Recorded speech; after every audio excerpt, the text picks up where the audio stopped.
Hey, what's up, everybody? I'm your host, Kale Golden, and this is Broken Controller.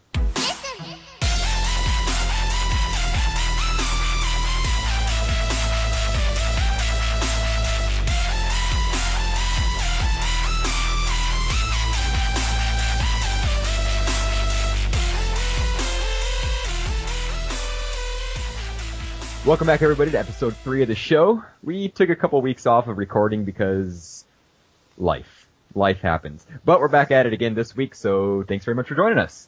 Today I have with us the usual cast, featuring the arousing voice talents of Mr. Curtis Dash. Hello, hello. How you doing? Another day in paradise. The erratic stylings of Mr. Matthew Atkins. Hello, everyone. And, of course, the ever-adorable Eric Miracle. Hello. First off, before anything, Eric, you started a new company. A new cartoon comic book company? We do a little bit of everything. It's called Bad Hair Productions. Mostly it's comics right now. I have a webcomic called What the Hell that we're trying to get everything together and then launched on there. We want to do cartoons eventually, but we've got about 4 comics in the works that are going to be separate titles. So badhairproductions.com is the name of that place. So what kind of comics are you doing? Mostly, though, it's me and my friend Debbie No, and mostly it's right now it's just kind of like a silly thing. It's 2 guys end up dying and going to hell, and then they end up having to work for the devil. Yeah, so that's one, and then there's another one that's going to be a space opera thing that Debbie's really been that's her baby that she's been working on, and there's 2 more that we're thinking about doing, but we're not really nothing set in stone with those for right now. So I don't want to really mention anything about those in case things change. All right, cool. We will definitely put the link to that in the description of the video, so people can go and check that out. So that sounds really cool, man. Good luck to you on that. Thank you. Hopefully we see some great stuff from that.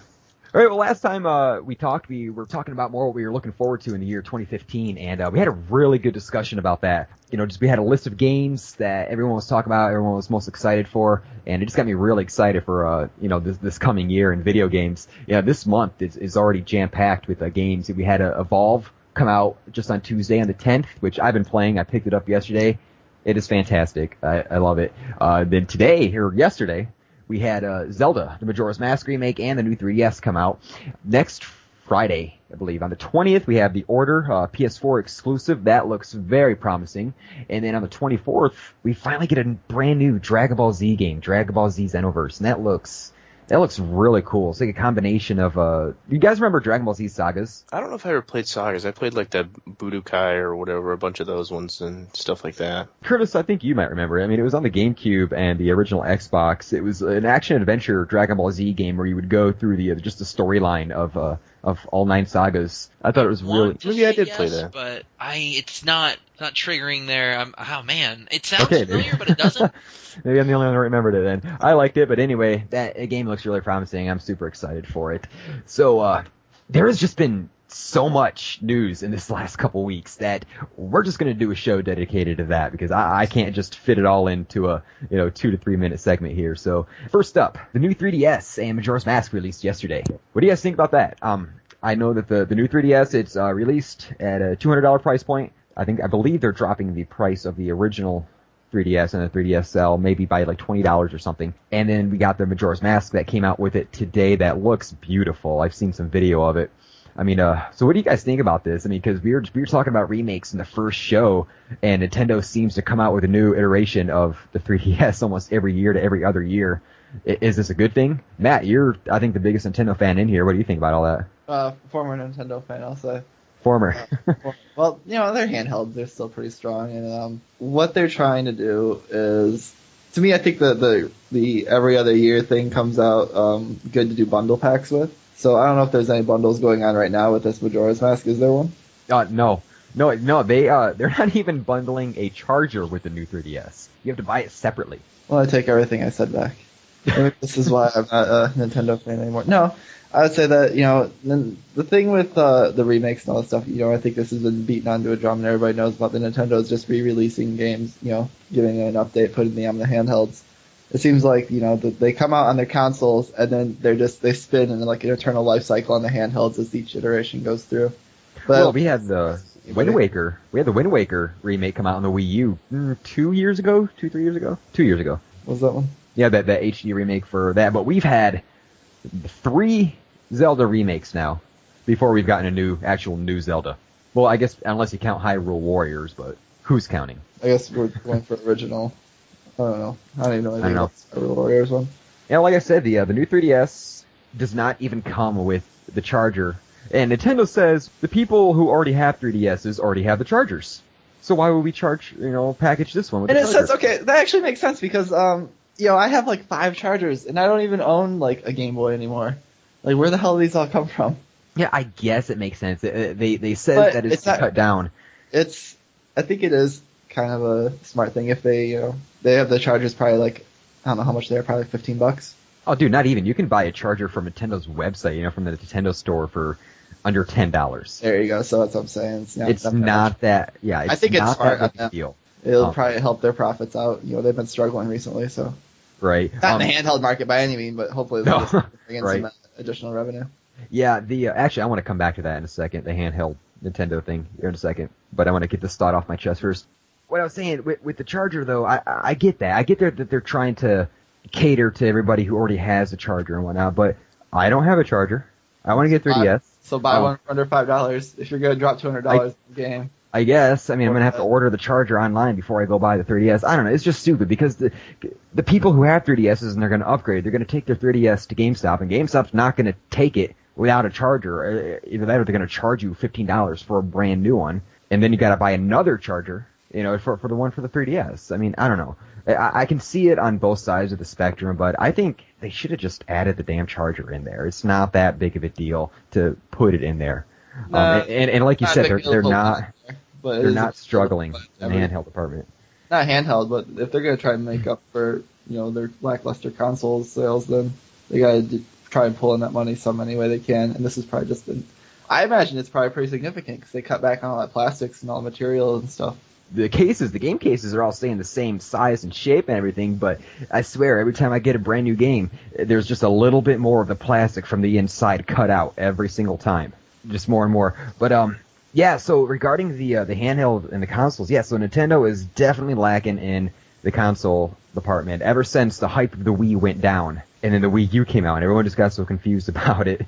So what do you think Nintendo's going to do? I mean, do you think that they should give up on consoles altogether and just focus on the handheld? Because nobody's going to beat them in the handheld. I mean, they've already proved that with, everything else that's ever come out. The Game Gear, the Neo Geo Pocket, the Vita, the PSP. Do you think that they should just stick with handheld? Nope. Or come out with them the console? They can want the consoles. They got the original IPs to do that with. Right, but how long is that going to last? I mean, apparently long enough. And they have another gen in them. If there's another gen, they'll do another one. Which is a subject for another time, because there is another gen. But that's Yeah, just my opinion. I do agree with you, Curtis. I think that there will be another gen. When is that going to come? I haven't the slightest clue. 2020 probably. Really? You think it's going to be shorter than last gen? Yeah, yep. I could see that. Why is that? I think we're going to be in a hurry. I think everybody's going to be in a hurry, mainly because the Xbox One and the PS4, while strong, aren't exactly what we would aim them to be. And you know who's going to go ahead and kick that off in 2020? The company we're talking about right now. I'm willing to go on the record and say, for what it is worth, Nintendo will be the first one to do a next gen again. They will go ahead and kick it off. I believe 2020 is when we'll see it. We'll hear rumors about it in 2018, 2019, and I do think in 2020, in the fall, we will see a release of a new Nintendo console, followed shortly thereafter, probably a year at the most, from a new Microsoft and a new Sony console. I think we will have one more gen. 2020, 2021 will be the good times. Because mainly, if you think about the libraries and the IPs, in my opinion, I felt like this generation that we're on right now was slow to get going. I thought the Xbox 360 and the PS3, mainly the 360, took off and just ran. The Wii included, obviously. Like, they released and just kept going. Forgive technical difficulties with the 3 Rings of Death and so on and so forth, but nonetheless, I felt like that generation had the software to support it and just run. Absolutely. I don't feel like we've had this with the One or the PS4. No, not yet, but do we really remember the launches from the PS3 or the 360? Or I remember the 360 pretty particularly because I got my first one in 06, which was our senior year in high school. Yes, we're a little old and dated. But in 05 when it was released, I remember it being such a huge deal. And then Oblivion came out. Yep. And that was the killer app for, the console games. Not the console games by itself, but, entirely.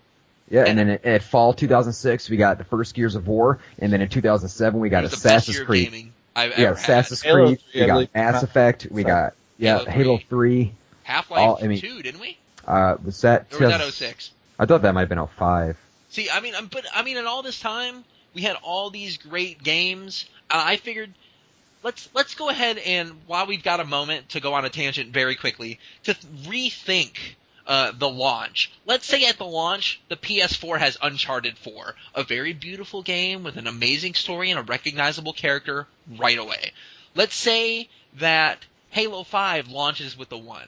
We're not having this conversation. We're like, oh my god, that was a dang good launch. I want more. We're not even worried about next gen. We're not even talking about it. There's no questions. There's nothing like that. This generation stumbled out of the gate. As somebody who bought A1 just a month after its release, not even. I bought it at the end of, it was about a month. It stumbled. There was no killer app. We had Battlefield 4, which was on every console ever. Every PC on the planet. Ooh, don't forget Call of Duty Ghosts. That was there too. Going ghosting, of course. But my point is I feel like with the 360 and the PS3, they didn't stumble out of the gate. The PS3 didn't sell all that well, but I don't even tell me you guys don't remember the Wii outselling both of those combined. Yeah. I was working at Game Crazy at the time, and man, we couldn't keep them on the shelves to save a life. Well, I remember buying one in 08, and I had to have you pull one aside for me to buy one in 08, a Wii. Yeah. And that's nuts. That was a couple years after the launch, So what I'm saying here is I think it's all software dependent. I think now more than ever we're realizing that. Yeah, definitely. Yeah, we had, for PS4, we had Knack and Killzone. And that's about it. That's all I can really remember. And for the one, it was Rise and Battlefield 4, really. It was Battlefield 4. 4 is a 5, which was a very beautiful racing game, for the record. But Titanfall, and it relates to the point, because if you want to go ahead and say the Titanfall would have been the Skyrim, or again I messed that up, Oblivion of the 360, because they came out in May-ish, March-ish. It was in that same area. So I agree with that, but Titanfall, I wouldn't say flopped, but it definitely did not have the longevity it should have had. By the time it was a complete game, we were all done playing it. Well, except for Matthew, who played it for achievement purposes. But now it's a complete game. I still play it. Ooh, also in 2007, BioShock came out. Well, no, 2007, that's an entirely different tangent on its own. I can talk an entire episode about 2007. Mass Effect, Assassin's Creed, BioShock started in August, right after Madden or right before Madden's release, which usually kicks off the end of the summer drought. So 07 was an entirely different monster. It's a beautiful year.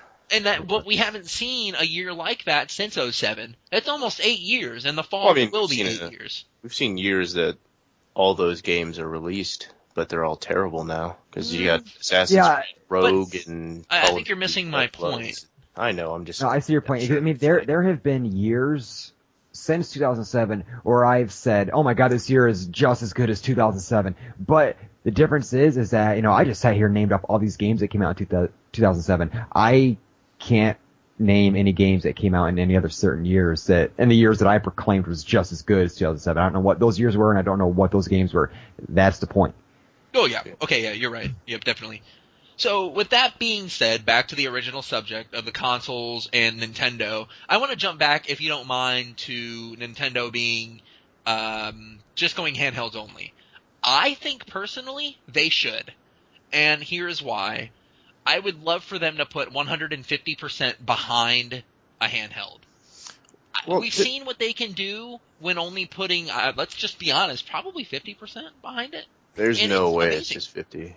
You can't even tell me they're putting the same amount behind the 3DS that they are the rest of their products. Because they're a first... 3DS is their top seller, though. Why wouldn't they put more into it? So is the Wii, and yet they still push the DS like no tomorrow. Yeah, well, the DS is still their top seller. Their handhelds have sold hand over fist more than their consoles So, have. if the 3DS... The Wii was the best-selling console of all time. For its time. No, you can't even argue that. I mean, yes, but I mean they've got. I don't even know if that's like a legitimate fact or not, so I'm not going to agree with it. But I'll go ahead and say you're probably right.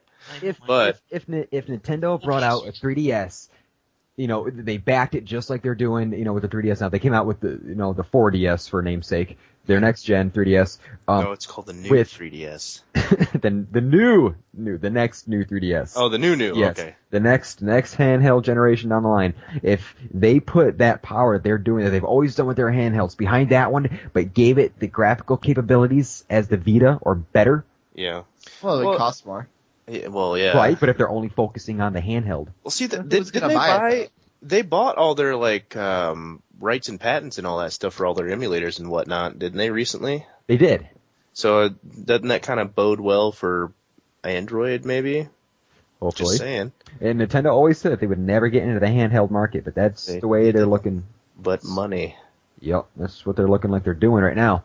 Yeah. So, speaking of sales, though, and top sales, PS4 is back on top for console sales for January.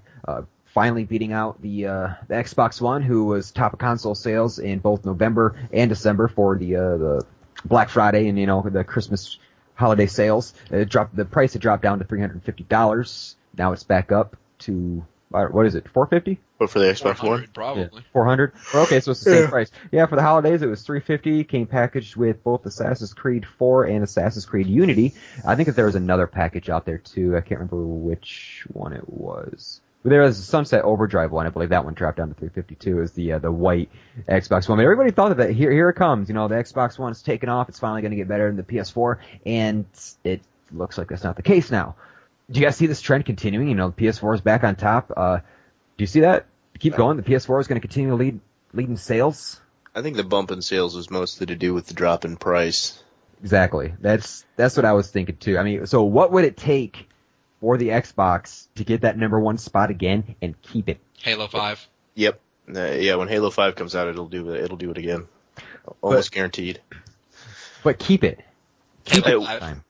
What, Halo 5, 6, 7, and 8, maybe? I think Halo 5 alone will keep... I'll call it right now. Halo 5 alone will keep the Xbox on top at least for 3 months. Let's say 4. I see that. For argument's sake. I'm going to say 4 just to prove my point. I'm going to probably be off by a month. It's probably going to be 3 at the minimum. Because, it'll come out in September or October. Then it'll push through the rest of the holiday. And then we're going to get the permanent price drop. Yeah, I don't see it sitting on top for very long, maybe 3 months like you said, but the PS4, it came out of the gate really strong, and that first impression just sealed the deal for most people.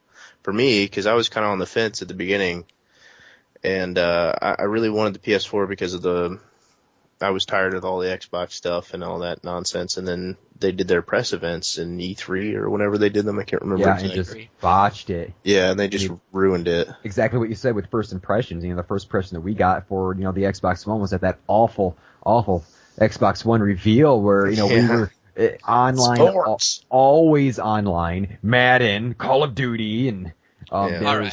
So it's time to have the Kinect and pick all that apart. Here's the thing.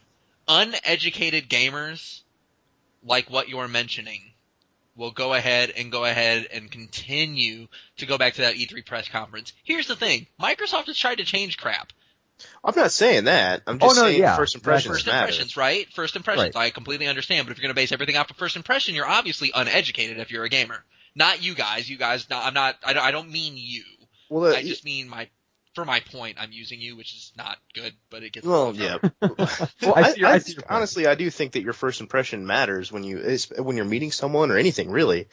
But when you come out of the gate strong with a gamer-focused core, we're gonna do this, we're gonna be games, no DRM, everything is awesome. You can trade your games to your friends, you can put them up your butt. It doesn't matter. We're PS4, do what you want. Xbox is... We're locking this shit down. Nobody can do anything. Yeah, because I think originally you couldn't even share games. No, you couldn't. Consoles, and you couldn't trade it in, and if you had to have the Kinect plugged in, and all of that was originally. Right. I don't think yeah. first impressions yeah. is fair, because don't even tell me you don't have a friend, you don't have somebody you know that the first day you met them you were like, I hope you drive off a cliff. No, well, it And then might you not talk be to them the fair, second but time, most and then they're people like, judge well, I hope you don't something. drive off as big of a cliff. So, Yeah. it goes on Well, with yeah. that. And I think gamers are a little more forgiving about it now, because really, the market is not that heavy with anything. Like, realistically, the PS4 does not have an amazing game on it right now. Well, neither does the Xbox One, really. No, okay. So, perfect. Here's what's going to happen. Halo 5 is going to come out, and then Uncharted 4 is going to come out, and we'll really see what gamers want. Yeah, I agree with that.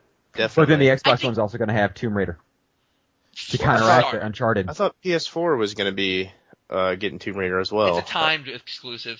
But we I don't thought know it was how timed long. exclusive for PS4 and Xbox One, then PC. No, It's Xbox. Xbox okay. One, Xbox and then first? yeah. Okay. Yeah, and we don't know how nonetheless, long you it's guys going will to be. still get it. PS4 gamers are still going to get it, which is fine.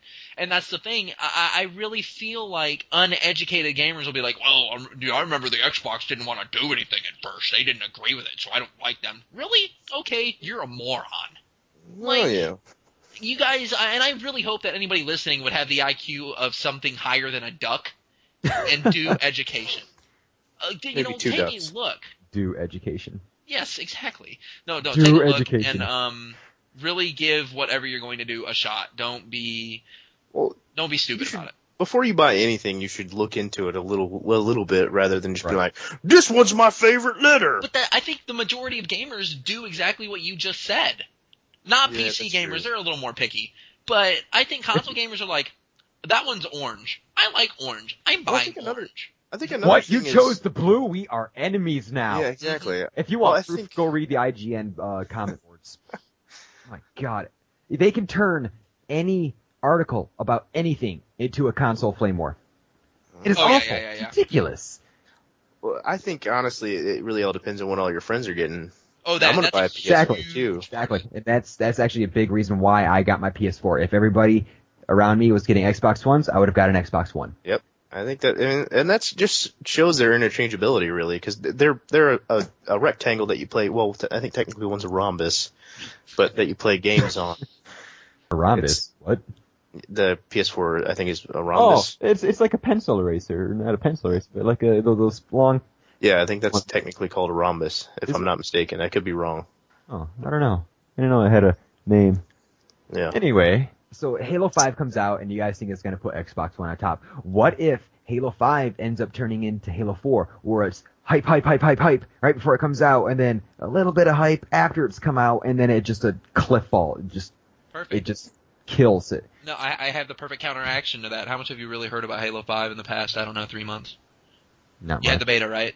Yeah, after the beta, nothing. Before the beta, a lot. During the beta, a lot. After the There beta. is no hype this time. I mean, there is, but there is no Halo 3, Halo 2, Halo 4 hype. There's not. Well, there's not no, any of that. because of after the catastrophe of the Master Chief Collection, but 343 does not want to talk about Halo right now. So, I mean, That could be a bad thing. So, there's no hype. Now, watch us get into E3 when we get a little bit more, and then the hype will start building. Watch us get in the summer, we're going to get a trailer. Watch us get closer to, like, September or October, we get a launch trailer, and then bam, we get the game. To be fair, the beta just got over with, a month ago, maybe 2 months ago now. It was in December, I think. Beginning of January. Month, give or take. Doesn't matter. So, beta's over, so 343 is hard at work fixing all of those problems, and they don't want to talk to anybody about what those problems are, because there's probably a lot of them. Just from the stuff that I read, I got the impression that, hey, the multiplayer was actually pretty broken. I don't know. That's just going on hearsay. But that's probably why we haven't heard anything for a while, because they're just busy slaving away trying to fix all that stuff to have a nice, shiny, pre-rendered trailer for us for E3. Exactly. So, of course, we're not going to hear anything about, we're not really going to get a whole lot of hype. But you got to admit, you guys remember the hype to Halo 4, like Kale just said. We had to deal with that all the time. And now it's not there as much. Like, we don't have to deal with any of this hype. And I think that everybody else is going to enjoy it. Like, I really think that hype train, without it being there, helps Halo after Halo 4. I mean, we're all excited about it, and we're all ready for it, sure. Speaking about hype and games we're all excited about, Matt and I agreed on this on episode 2. Our most anticipated game for 2015 is Battlefront. The new Star Wars Battlefront. So, EA said last October that Star Wars Battlefront was going to be released at holiday 2015.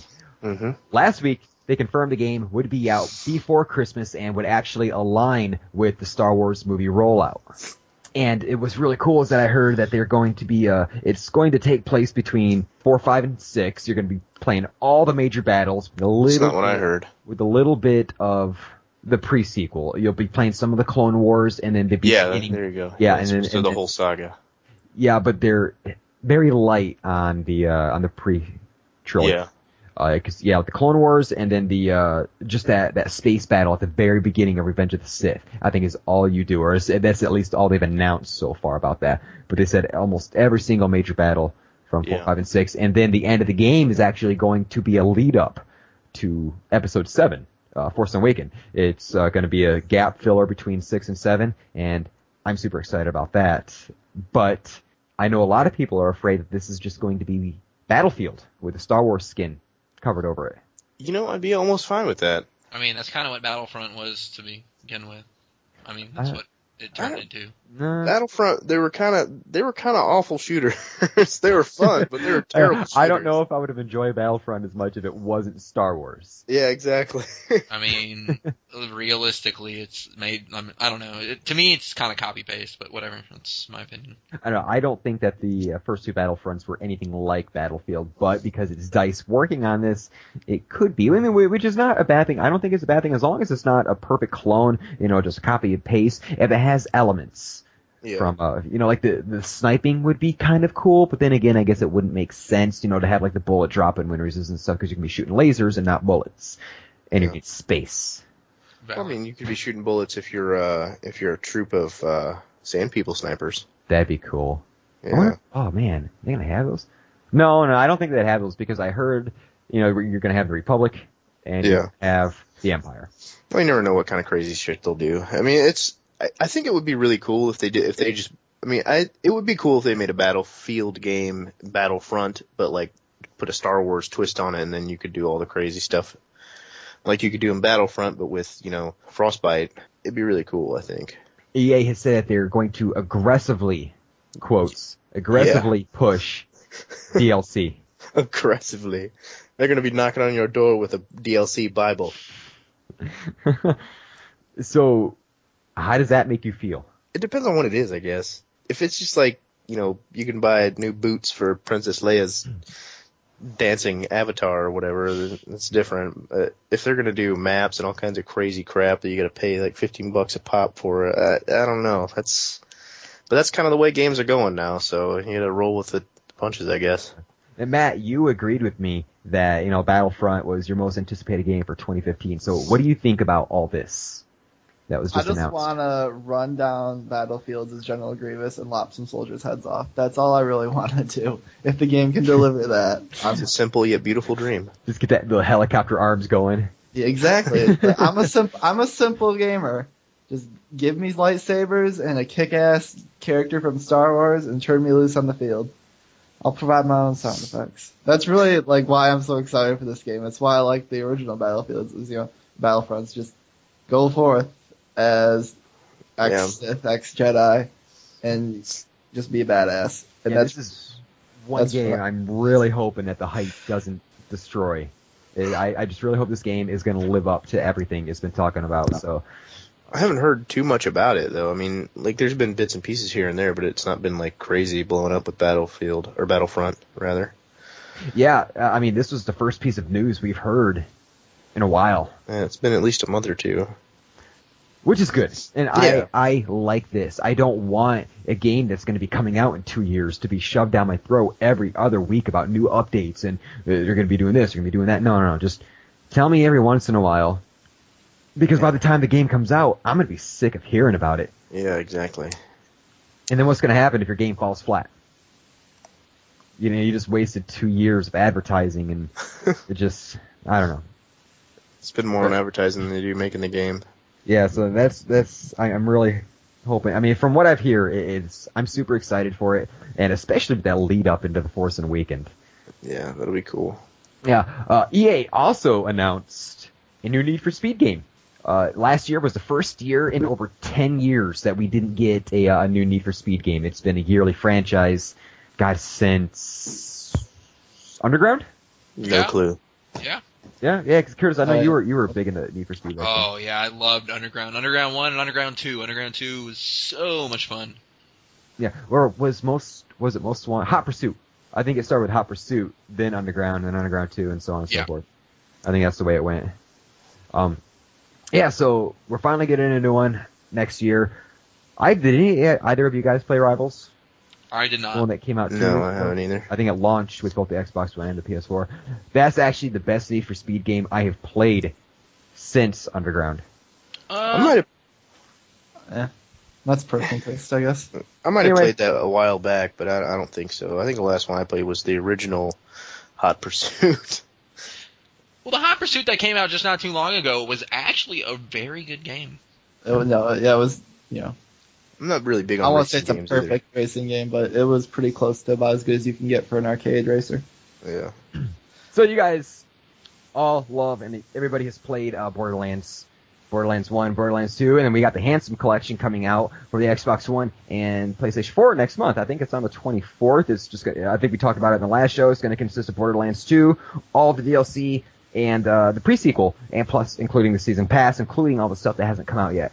But about 2 weeks ago at PAX, Gearbox CEO Randy Pitchford said that although no work has actually started on the game yet, they're more than ready to start the process of making a new Borderlands game. We're assuming it's going to be Borderlands 3. I hope so, because I don't want another prequel to a game I've already played. Something brand new, it's a new gen, let's put something new out there. Pre-sequel. The pre-sequel. What I find really interesting, though, is the company is actually searching for new up-and-coming artists and designers to help helm the project. Pitchford put out a call to anybody who actually may be interesting. So if anybody listening, if you're a designer, anything like that, if this sounds like something you're interested in, you can actually shoot him an email. He put his email up. It's called heyrandy@gearboxsoftware.com. I'll actually put the link down below in the description so you guys can take a look at that. I don't know if anybody is, but just in case, I may be able to give you a helping hand there. So what are you guys looking forward to in a Borderlands 3? Yeah, something different. I don't know. I'm getting kind of tired of the same old crap over and over again. I like the original, and the second one was okay, but it got kind of ruined for me because we played it in a group, and one of our buddies was annoying the whole time. I loved Borderlands 2 so much more than I liked Borderlands 1. Yeah. I thought it was amazing. I had actually gotten all the achievements on the 360, got all the Steam achievements on it, and I'm super looking forward to going through and platinuming the game when it comes out on PS4 next month. But I put a lot of time in the game. I loved it. But yeah, you're right. I'm hoping that they change up the formula just a little bit. Yeah, something. I don't know, to be honest with you, I don't know what. Do they say what happens with that octopus monster at the end of 2 or in the pre-sequels or anything? The octopus monster? When you open the... the vault in the end of 1? Yeah. No, I don't think so. I want to know about that octopus monster. I want 3 to be that octopus monster to be the main character. I forgot all about the ending to that game. I was so mad. So mad. That was like one of the worst endings to a video game I've ever played in my life. Yeah. You get up there, you're murdering aliens, and then Cthulhu rapes you, and that's the end of the story. Yeah, I think he just went back into the vault, and then the vault opens up, every like 2,000 years or something? I want him to be the star of the next one. Alright, well... It's Cthulhu. Basically, what I would like in a Borderlands 3 is character creation. Power. I would like to actually create my own character. I don't want to use your presets. I would like to do it on my own. Don't even tell me you guys would enjoy the game a little bit more if you got to put like a Skyrim level of character creation in the game.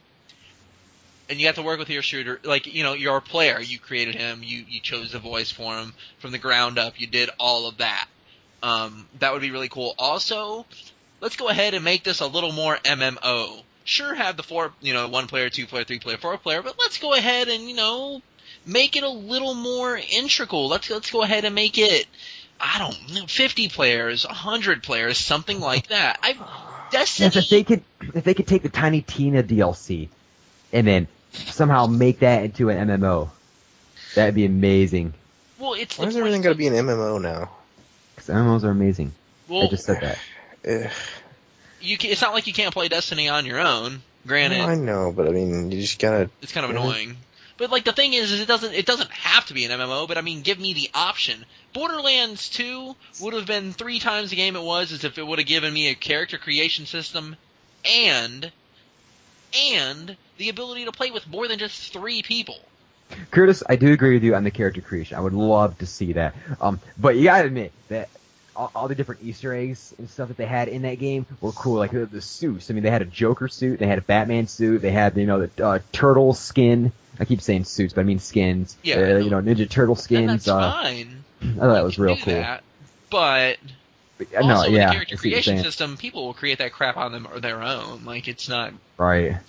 And if I have the power to do so, why not? Like, and that's the thing that would have made it so much more fun. I mean, don't get me wrong, I loved Borderlands 2 a lot more than I liked Borderlands 1. The characters have a ton to do with it. We don't have to make it an MMO, but I do think, adding some multiplayer kind of capability is kind of an interesting concept.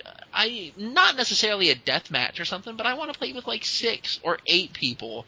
I think we can jump up from 4. I can see opening it up to like more than 4 people, but like 50 people running around murder and stuff would be just ridiculous. Because every time I play an MMO and I go through something, everything's already dead before I can go through there and get it to get the achievement for everything. So I gotta wait for everything to respawn, and then some other jackass comes and runs in there and beats me to it. Yeah, and I understand that, but I mean, there are ways of solving that. There are some games that have done a very, very good job at getting rid of that. Props to them. But I agree with you, but I think we can both agree. We can all agree. Let's just open it up a little bit at least. Can we do that? Start small. Now, what if they came out, with Borderlands 3, but on the side, maybe a year later, they came out with a whole separate, just a free-to-play Borderlands MMO? That wouldn't surprise me in any way, shape, or form. That's fine. Do the characters get to migrate? Yeah, that's what I'm gonna have an issue with. I just gave you 130 hours of my character in Borderlands 3, so do I have to start over with Borderlands free-to-play? Yes, because money. Yep, Yeah. and it's a new game. A year later? No. You're not getting a dime out of me. I don't think so. But money. Yeah, I want to keep mine, that's the problem. Matt, what do you want out of a Borderlands game? Really, I'm not big into Borderlands as much. To me, this is kind of taking like a Duke Nukem path. Oh, you know what? I remember our conversations before Borderlands 2 came out. Uh-huh. Much years ago, and we just did not like each other. No. When Borderlands 2 came out, correct? That was during the old Saddlecast. Yeah. Yep. So, what Borderlands 3 would have to do to pull me in, as I think Curtis is on the right path, you have to absolutely have cosmetic character creation from the ground up. Saints Row 4 does this. And there's no way that they can't do that now, Then I'm going to take that a step further, and we're going to allow, so you have your 4 base classes. Let's screw that. Let's throw it all together. Let's let them mix and match so you can have your Gunzerker dual-wielding sniper rifles if you so wanted to do, Interesting. Why not? That's stuff they need to do. A little more open. They need to open it up. They need to let you mix it. I think that'd be good. The thing about Borderlands, the reason I think it's gotten so far is it's the humor it brings with it, and I think an excellent marketing campaign. If you're able to look through that, you see, it's kind of like another shooter. It's fun to play with friends, and it's got some good jokes in it once in a while. But I don't think there needs to be another Borderlands. To me, this series does not need a trilogy. It's already got prequels and everything else going on with it right now. I think it's a bit insane for them to be carrying this out so far. It's just going to oversaturate the market. Right. I would have been much happier without the pre-sequel if they would have just, Borderlands 2 or Borderlands 3. What else are they doing? They're doing the episodic content thing too? Or is that the pre-sequel? Gearbox isn't doing that. That's Telltale. That's fine. I mean, even then, is it necessary? I mean, how much? There's not a lot of that universe there. Those are like interactive novels, really. Yeah, and I hear it's actually really good. I haven't played it yet because I'm waiting for them to come out. It wouldn't surprise me. Everything you could change that with you could make a BioShock thing out of that, and it'd be much more engaging. Why Borderlands? I guess that's something for another time. Yeah, I guess. I really honestly, it sucks because I can't argue the fact that you're right. Because you are. I mean, realistically, the only thing that makes Borderlands 2 a fun to play game is the humor. the cel-shaded humor, you have all that stuff. They do not hold back. Tiny Tina's probably one of the best game characters I can remember in terms of humor. Like, it's fun, you know, wicked fun to have. But, like, when it comes to an episodic concept game, like, that's a very, very valid point. I do feel like the Borderlands has a rich universe, but they really did not establish Jack, honestly. Ha! No pun intended. Thank you. Maybe I it was hoping somebody would catch that. You silly. I caught that. Not even play the game. No, like, they really didn't establish anything, and they did, but they didn't. You tried to get engaged, and I didn't mind the story of Borderlands 2. It was fun to me, it was engaging, but it wasn't something that I was like, I can't wait to read more. Really, you don't get the game for the story. You get it for the people you play with and the humor that it provides, the jokes it provides. So, what I don't So know. it's just what they do. They put the priority instead on these, you know, one-off things instead of the well, I would say instead of the characters because sometimes they go hand in hand. Well, But in fairness, you can make a game funny even if it's just like a Telltale game where it's just story and not really much else. It can still be funny. Can you make it good though? Well, Telltale has a remarkable reputation for taking other people's crap and making it awesome. But So. they don't have they've never taken something that's humor based and made it engaging. I haven't Not played necessarily the Borderlands Telltale stuff, so I could be dead wrong here, and I am willing to bite the bullet and say I'm probably wrong because all of their games are gold. They're fucking gold. Yeah, well, The Wolf Among Us had some a little bit of comedy in it. I mean, it wasn't anything like what Borderlands would be. And then they obviously had what was their first one with the rabbit and the dog? I can't remember what the hell. Sam and Max. Yeah, there you go. That one was kind of comedy a little bit, and that was point and click stuff too. So I mean, it can be done. They just don't really do it a lot. Right. It's probably a little more difficult to do. I think we can all agree that when it comes to that kind of stuff, I agree with Matt. You know, I really do. Because imagine a Telltale game in like the BioShock Infinite universe, the BioShock universe entirely. Like, BioShock Infinite was probably one of my favorite games of all time, and I can rant and rave on that game until the end of time. So I won't bother. It's just a very intriguing thought. Like you said, it's a thought for another time as well. I think it's kind of a dangerous thing to take another video game though and turn it into another type of video game. Mm-hmm. You kind of like what they did with Halo and turned it into Halo Wars, which, I mean, I guess you could argue the fact, well, Halo started out as an RTS, but, okay, besides that. Well, and when it was in development, nobody played it. But I just had to throw that out there because, people get, of course, politically correct on me here. But, yeah, so they took Halo and turned it into Halo Wars. Now, I liked it. I had fun with it, but overall, it was a giant flop. Yeah. So I want to speak to that because I think I addressed this in our other cast in that it wasn't Halo Wars originally not supposed to be for Halo. It was just, and I think Bungie was even salty about that. They felt they weren't. That's what soured the relationship between. They felt Microsoft was just trying to, abuse their child. Yeah, which is why I think Ensemble ended up working on it because didn't Bungie refuse to do it or something, or?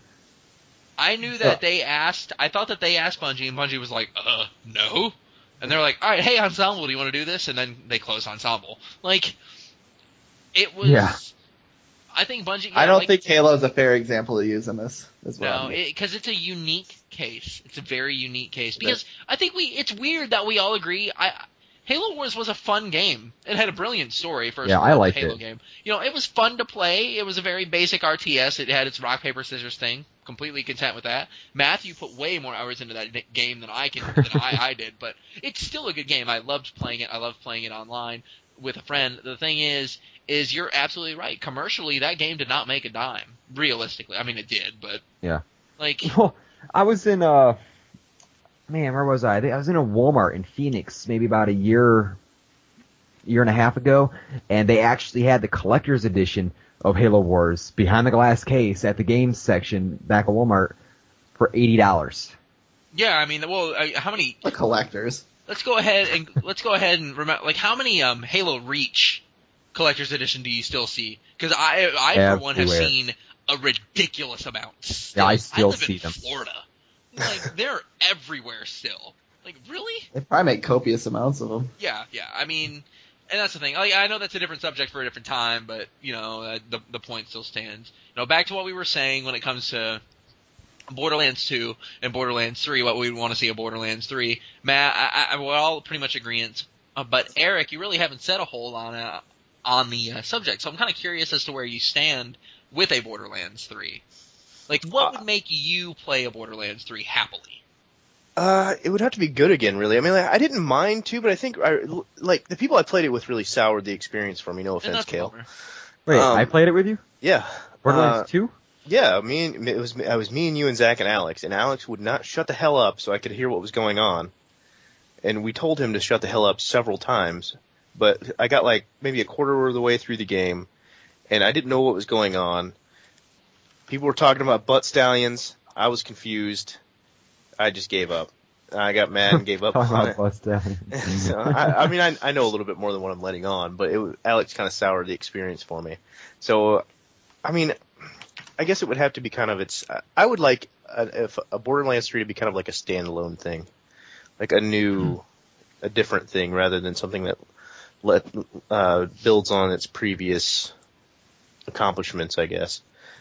New characters. You know it's going to, because if Borderlands 3 doesn't talk about, going after the moon base, because that's what happened at the end of the Tiny Tina DLC. It was the very last thing that happened, and it was the very last piece of DLC, or main story content DLC that we got.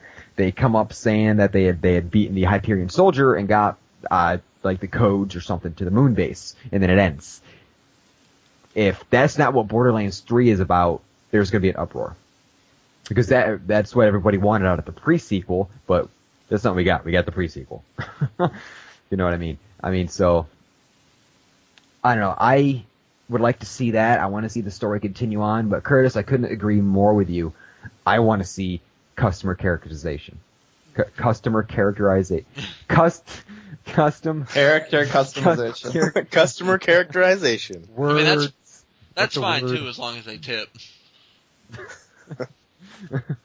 So, now when we're talking about games like that, with great, like Telltale, they just keep coming out with great story content with their games, but their games aren't anything original, really. They're all other people's ideas. Sorry, go ahead. Enter the Lego games. Warner Brothers and developer Traveler's Tales. Like, I cannot word tonight. Nope. They announced 2 new Lego games to be released this year. 2 of them. The first one, the big one, Lego Jurassic World. Yeah, buddy. Yeah. I'm excited. This game is actually set to take place during Jurassic Park, The Lost World, Jurassic Park 3, and the new Jurassic Park World. It's supposed to be coming out in June. And then they also announced another Marvel Avengers. This is not to be confused with the Lego Avengers that released back in 2013. This game, however, will follow the events of the 2012 movie, The Avengers, as well as the upcoming Avengers Age of Ultron. This has an expected release date of fall of 2015 and will be on every single console available: 360, One, PS3, PS4, Vita, Wii U, 3DS, PC, maybe mobile. I don't know if they're going to have a mobile version. Sometimes they do that, where they come out with a crappy mobile version. Wait, is that a Lego game? Yeah. The Avengers? Oh, okay, for some reason, when I read it, I assumed you meant it was just like a standalone thing. No. Yeah, that's a Lego game coming out. So, since, Disney got a hold of the rights, Disney's had a hold of the rights since before the first Lego Avengers, didn't they? Because that was just 2 years ago. Yeah, Disney's had the rights for Marvel stuff since 2008 or 9, maybe, something like that. Oh, what I was thinking. So I don't know why they didn't just do that in the first place. Because I don't know, that just seems odd. Because, the first Marvel Avengers, that was just this unique story, completely new, just set in the Marvel Universe. This one's going to follow, and that's actually very odd when you look at all the other Lego games. Except for the first, I guess the Lego Batmans, but the Lego Indiana Jones, the Lego Star Wars, Lego Pirates of the Caribbean, Lego Harry Potter, they all follow certain movies, but then the Avengers did not follow the movie, which I thought was kind of odd. But that's what this new one's going to be. Yeah, it was a little weird that one didn't follow the movie. But I don't understand. Do you guys not like the Lego games? If you guys like Traveler's Tales, why don't you like the Lego games? They're I love the crap out of the Lego games. They're very engaging. They're very comedic. I mean, there's so much to do, and they don't. Well, actually, they just now started selling at a $60 price point for some reason with Lego Batman 3. But there's just so much content in it. You definitely get your money's worth out of the games. And so, Eric, if you're a huge fan, what do you want to see in an upcoming Lego game? Well, I mean, the beauty of the Lego games is that they don't really change their formula much. They just do, like, they follow the story of whatever they're aping. So, Right. like, the Batman or Harry Potter or whatever, they just go by those stories, and you get to see those settings in Lego, and go by those stories and discover little secrets and things that are in there. And I think that's really the beauty of those games is there's not really much to the formula, but there's a lot to do, and it's really fun. They're a little goofy and silly and funny, and with the exception of, I think, what was it? The Batman, was Batman the first one with voice acting? Lego Batman 2. Yeah, Lego Batman 2 was the first one with any real voice acting, and I think that might be why they bumped up the price point, because that stuff's not cheap to do. And I still don't know how I feel about the voice acting. I liked it. I like it, but I think I like the silent better. Because I just felt like, they had to work harder in order to get jokes across, and I don't know, Yeah. I think it worked. I liked seeing facial expressions and that kind of stuff, and now I just think they took the easy route by hiring voice actors. Well, I mean, You can have a deeper, more engaging story with the voice actors.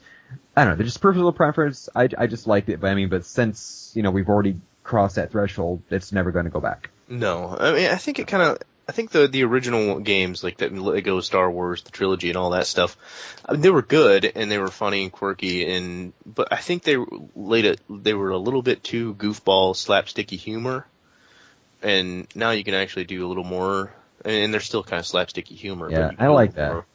I'm not saying that that's a bad thing. I'm just saying, Right. I mean, that's the only thing they could play on, really, was So- physical comedy.